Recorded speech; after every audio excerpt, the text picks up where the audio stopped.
necessary to separate oxygenated and deoxygenated blood in the mammal and birds? Warm-blooded blood in animals and mammals is separate in mammals and birds to maintain their body temperature.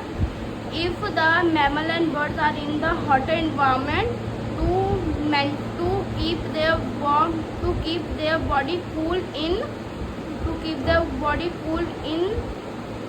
summer, and if the mammals and birds are in the colder environment, to keep their body warm in the colder environment. This is efficient to keep their structure. This is